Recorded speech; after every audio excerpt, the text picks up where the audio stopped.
हलाहल के पश्चात समुद्र की गहराइयों से मां लक्ष्मी का आगमन हुआ, जिन्हें भगवान विष्णु ने वर्ण करके अपनी अर्धांगिनी बना लिया। इसके पश्चात समुद्र मंथन से एक एक कर कामधेनु गाय, पारिजात वृक्ष, चंद्र, कल्प वृक्ष, अपार सुंदर अप्सराएं, गंधर्व, शंख, उच्चैःषवा, वारुण एवं कौस्तुभ मणि जैसे अनेक रत्न उत्पन्न हुए। लेकिन सभी को जिस रत्न की सबसे अधिक प्रतीक्षा थी, उस रत्न का निकलना अभी बाकी था। अंततः आयुर्वेद के देव धन्वंतरी अपने हाथ में अमृत कुंभ लिए प्रकट हुए। अमृत कुंभ पाने की लालसा में सुरों और असुरों के मध्य एक घमासान युद्ध आरंभ हो गया। इसी युद्ध के दौरान स्वरभानु नाम का एक असुर अमृत कुंभ को अपने अधीन कर पाताल लोक की ओर चल दिया। तब अमृत कलश को वापस पाने हेतु देवतागण अपने आराध्य भगवान विष्णु का स्मरण करने लगे। तदोपरांत भगवान विष्णु एक सुंदर अप्सरा मोहिनी का रूप धारण कर पाताल लोक पहुंचे, जिसे देख सभी असुर सम्मोहित होने लगे।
ये कहां से आई है?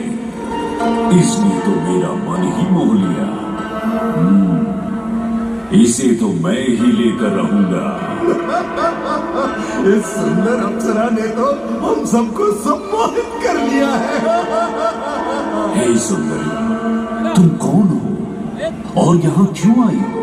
हे असुरराज, मैं मोहिनी हूँ और आप ये समझ लीजिए कि मैं आप ही की सहायता हेतु यहाँ पर आई हूँ। अमृत की असली शक्ति और गुण तो कलश के तल में विद्यमान है, जबकि ऊपर तो केवल जल मात्र है, जिसके ग्रहण करने से ज्यादा कोई लाभ न होगा।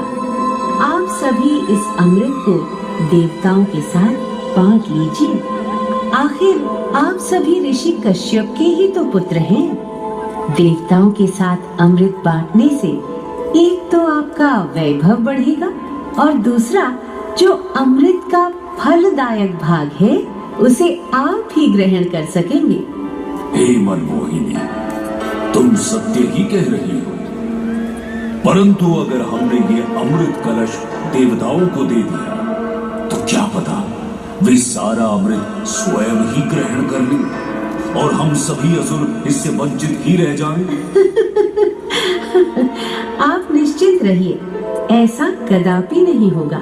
मैं स्वयं ही सभी सुरों और असुरों को अमृत पान करवाऊंगी और साथ ही साथ ये सुनिश्चित भी करूंगी कि अमृत का फलदायक भाग आप सभी को ही प्राप्त हो। बस फिर क्या था, भगवान विष्णु की अपरंपार लीला आरंभ हुई। जहां एक ओर सभी देवतागण विराजे तो वहीं दूसरी ओर सभी असुर। मोहिनी रूप धारण भगवान विष्णु एक एक कर सभी देवताओं को अमृतपान करवाने लगे, जिससे वे पुनः अपनी शक्तियां प्राप्त कर सकें। परंतु स्वरभानु नाम का असुर जल्द ही भगवान विष्णु की ये चालाकी भांप गया और चुपचाप देवता वेश धारण कर उन्हीं के बीच में जाकर विराजमान हो गया। तब जैसे ही मोहिनी स्वरभानु को अमृतपान कराने हेतु अग्रसर हुई, ठीक उसी क्षण सूर्य एवं चंद्रमा स्वरभानु का असली रूप पहचान गए। ये ज्ञात होते ही भगवान विष्णु अपने मूल रूप में परिवर्तित हो गए और अपने सुदर्शन चक्र से स्वरभानु का सिर धड़ से अलग कर दिया। परंतु तब तक अमृत की 2 बूंदें स्वरभानु के कंठ से उतर चुकी थी, जिसके चलते वो अमरत्व प्राप्त कर चुका था। इस तरह स्वरभानु के कटे हुए सिर के भाग को राहु का नाम मिला और धड़ को केतु के नाम से जाना जाने लगा। माना जाता है कि प्रतिशोध की ज्वाला में ज्वलित राहु एवं केतु सूर्य एवं चंद्रमा पर ग्रहण लगाते हैं। इस प्रकार सूर्य और चंद्र पर ग्रहण लगना राहु और केतु का प्रतिशोध माना जाता है। भगवान विष्णु की ये लीला देख सभी असुर अचंभित हो उठे। इससे पहले कि वे कोई प्रतिक्रिया दे पाते, भगवान विष्णु के वाहन पक्षीराज गरुड़ ने शीघ्रता से अमृत कलश को उठा लिया और अपने साथ लेकर स्वर्गलोक की ओर उड़ चले। कहते हैं पक्षीराज की इस यात्रा के दौरान पृथ्वी पर 4 जगह अमृत की कुछ बूंदें छलक कर गिर पड़ी थी और इन बूंदों से उन नगरों की नदियों के पानी में अमृत जैसे गुण आ गए थे। वे 4 स्थान हरिद्वार, प्रयाग, उज्जैन एवं नासिक हैं और यही कारण है कि इन 4 नगरों में कुंभ का पर्व मनाया जाता है। ऐसी भी मान्यता है कि एक दिव्य दिवस एक सांसारिक वर्ष के बराबर होता है और पक्षीराज गरुड़ की यात्रा में 12 दिन लगे थे। इसीलिए हर 12वें वर्ष में कुंभ पर्व मनाया जाता है।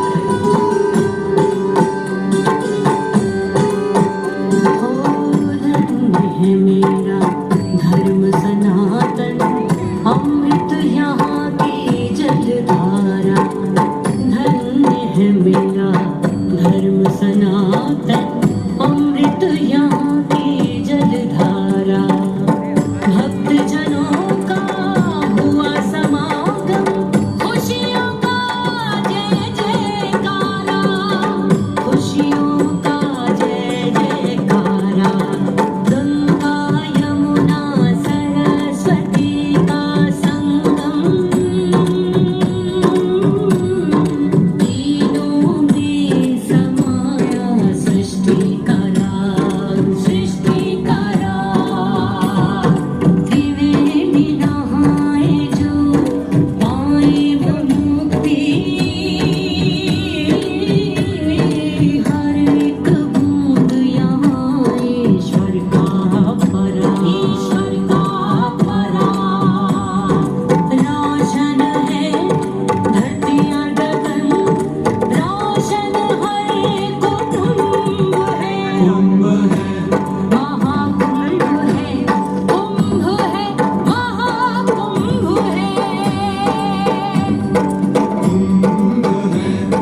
ग्रहों के अनूठे संरेखण से सुनिश्चित होता ये कुंभ महापर्व प्रयाग की भूमि पर उसी नक्षत्र में आयोजित होता है जिस नक्षत्र में यहाँ अमृत की बूंदें गिरी थी।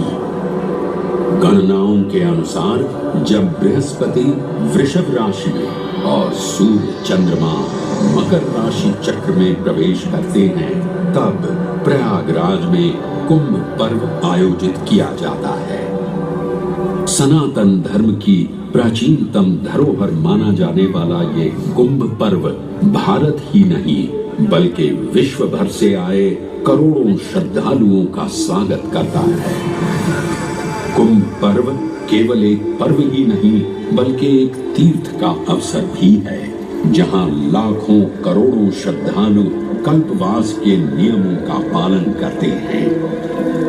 पौष पूर्णिमा से लेकर माघ पूर्णिमा तक चलने वाले कल्पवास के दौरान तीर्थालु सांसारिक सुखों को त्याग कर तपस्वी संतों की तरह कुटिया में रहते हैं। उनकी दिनचर्या ब्रह्म मुहूर्त में गंगा स्नान से शुरू हो संध्या वंदना और भजन कीर्तन जैसे आध्यात्मिक कार्यों के साथ रात्रि तक समाप्त होती है।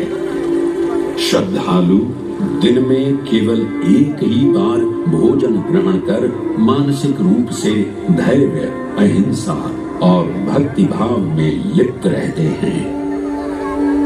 ऐसी मान्यता है कि जो कल्पवासी मोक्ष की अभिलाषा लिए कुंभ पर्व में कल्पवास के नियमों का पालन करते हैं उन्हें मोक्ष अवश्य ही प्राप्त होता है।